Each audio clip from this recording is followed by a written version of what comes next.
আসসালামু আলাইকুম। আপনারা সবাই কেমন আছেন? আশা করি আল্লাহর রহমতে অনেক ভালো আছেন। আমি আবার চলে এসেছি নতুন একটা রেসিপি নিয়ে।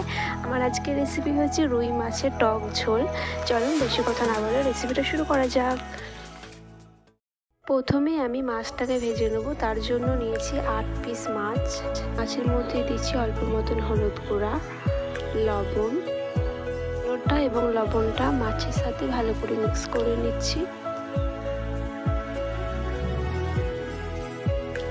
মাছগুলো মিক্স করে নেওয়া হয়ে গেছে। এবার এই মাছগুলোকে ভেজে নেব। এসেছি কিচেনে, চুলায় বসিয়ে দিয়েছি কড়াইয়ের মধ্যেই দিচ্ছি তেল। তেলের মধ্যে মাছগুলোকে দিয়ে দিচ্ছি।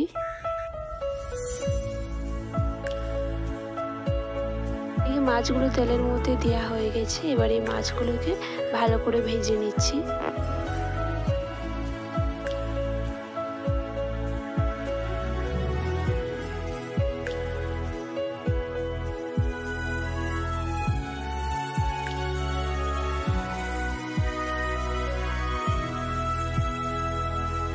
তেঁতুল পানিতে ভিজিয়ে নিয়েছি। এদিকে তেঁতুলটা ভিজে গেছে।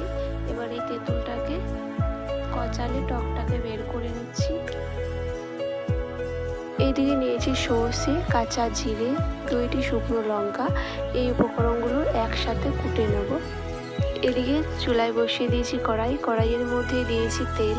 তেলের মধ্যে দিচ্ছি পাঁচফোড়নটা দেওয়ার পর হালকা লাল করে পাঁচফোড়নটাকে ভেজে নিচ্ছি। এটিকে হালকা লাল করে ভেজে নেওয়া হয়ে গেছে। এর মধ্যেই দিচ্ছি কুটে নেওয়া সর্ষে, জিরে, শুকনো লঙ্কা। এর মধ্যেই দিচ্ছি কুটে নেওয়া পেঁয়াজ এবং হলুদ গুঁড়া দিয়ে ভালো করে মশলাগুলোকে ভেজে নিচ্ছি।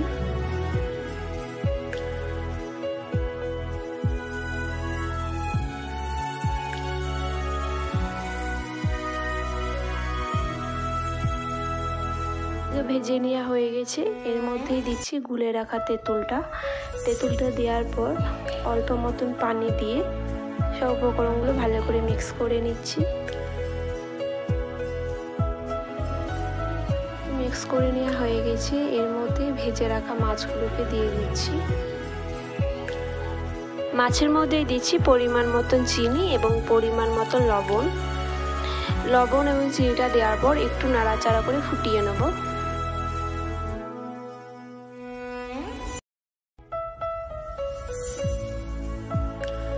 এদিকে রুই মাছের টক ঝোলটা হয়ে গেছে। এটা চুলাই থেকে নামিয়ে নিচ্ছি। আমাদের রুই মাছের টক ঝোল রেসিপি আপনাদেরকে কেমন লেগেছে প্লিজ কমেন্টে জানাবেন। রেসিপিটা ভালো লেগে থাকলে লাইক, কমেন্ট, শেয়ার করে দেবেন। আল্লাহ হাফিজ।